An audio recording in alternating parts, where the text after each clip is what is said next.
Fungsi dari suprastruktur politik yang paling mudah dilihat adalah sebagai sebuah sarana pendidikan politik. Itu poin pentingnya. Semua warga negara sudah selayaknya memperoleh pendidikan politik yang paling tepat melalui suprastruktur politik. Pendidikan menjadi sebuah faktor yang penting dan sudah tercantum dalam pembukaan Undang-Undang Dasar 1945.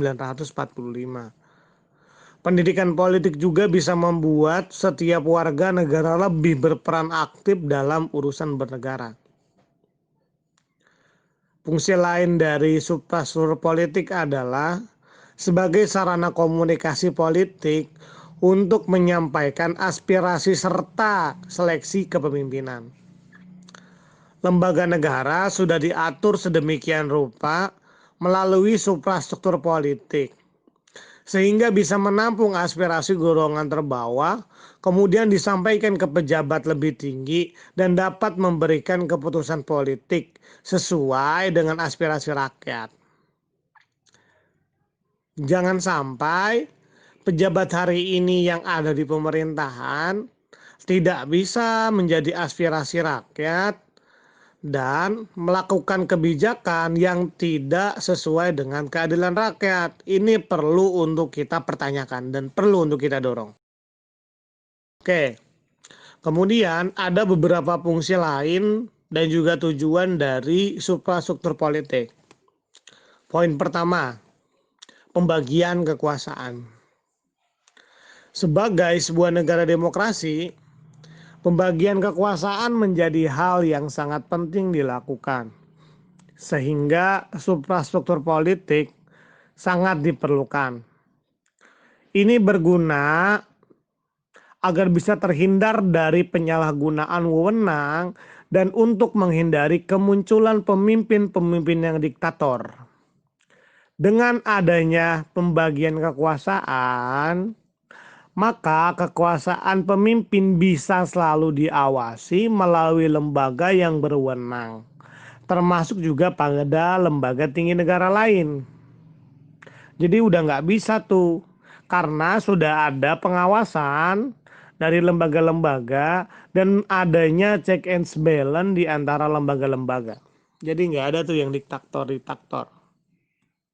Kemudian, fungsi yang kedua adalah untuk organisasi negara. Organisasi tidak sekedar ada di Karang Taruna ternyata. Namun, dengan kehadiran organisasi negara, maka bisa mempermudah pejabat atau rakyat.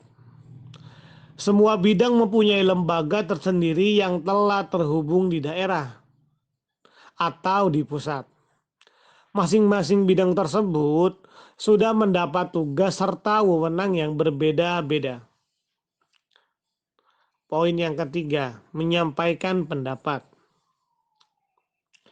Seperti yang telah dijelaskan sebelumnya, aspirasi rakyat juga termasuk. Tujuan dari suprastruktur politik itu selalu terperinci.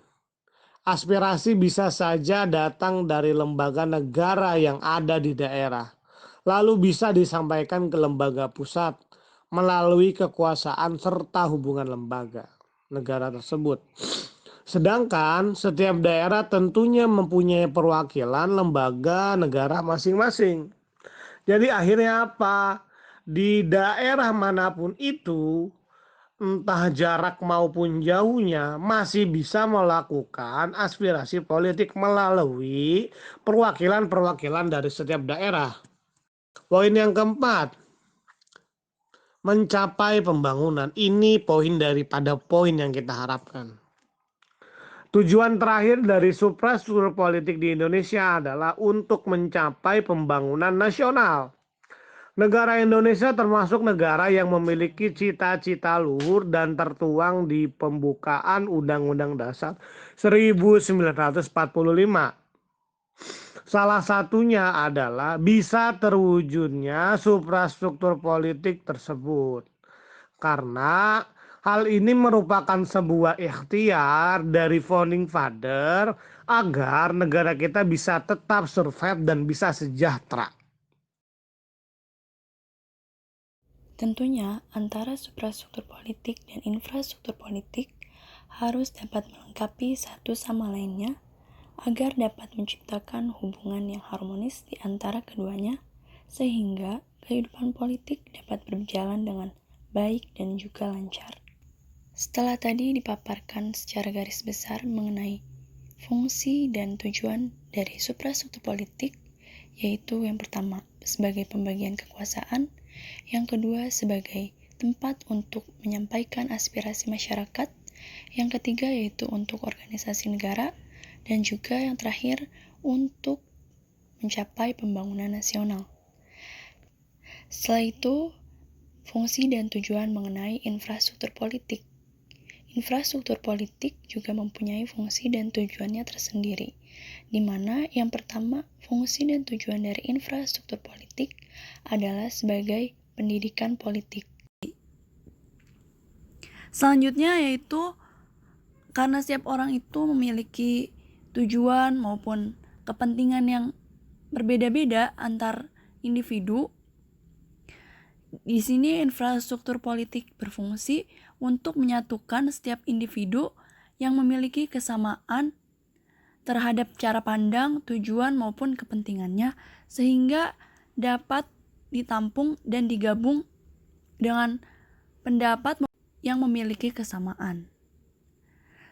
Nah, di mana infrastruktur politik ini juga berfungsi sebagai sarana untuk menyalurkan pendapat ataupun aspirasi masyarakat.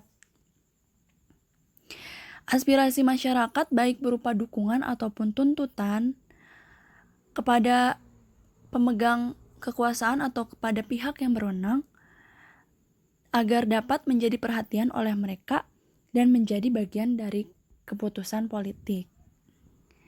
Dan infrastruktur politik ini juga berfungsi sebagai sarana menyeleksi kepemimpinan atau calon pemimpin bagi masyarakat, di mana penyelenggaraan seleksi ini dilakukan secara terencana dan teratur berdasarkan hukum dan norma serta harapan masyarakat. Nah, yang terakhir ini juga fungsi dan tujuan dari infrastruktur politik, yaitu sebagai komunikasi politik yang menghubungkan pikiran politik yang hidup dalam masyarakat. Nah, itu semua adalah fungsi-fungsi dari infrastruktur politik. Di pembahasan terakhir ini. Part 1 itu menjelaskan tentang pengertian dari suprastruktur dan juga infrastruktur politik. Di mana pengertian dari suprastruktur politik yaitu bisa diartikan sebagai penggerak politik yang sifatnya juga resmi. Sementara pengertian dari infrastruktur politik yaitu bisa diartikan sebagai suatu lembaga kemasyarakatan yang bersifat tidak resmi. Setelah itu di part 2 ada penjelasan mengenai komponen-komponen apa saja yang terdapat dalam infrastruktur politik dan juga suprastruktur politik, di mana komponennya itu yang termasuk ke dalam suprastruktur politik ada eksekutif, lalu ada lembaga legislatif dan lembaga yudikatif. Dan kemudian komponen yang terdapat di dalam infrastruktur politik yaitu ada partai politik, kelompok kepentingan, lalu ada juga kelompok menekan, dan ada media komunikasi politik. Sekian penjelasan dari kami mengenai suprastruktur dan infrastruktur politik. Semoga video ini bisa bermanfaat, dan kami juga mohon maaf atas segala kekurangan baik dari segi tata kalimat dan tata bahasa dan juga penyampaian materi. Silahkan menonton dari part 1 sampai part 3.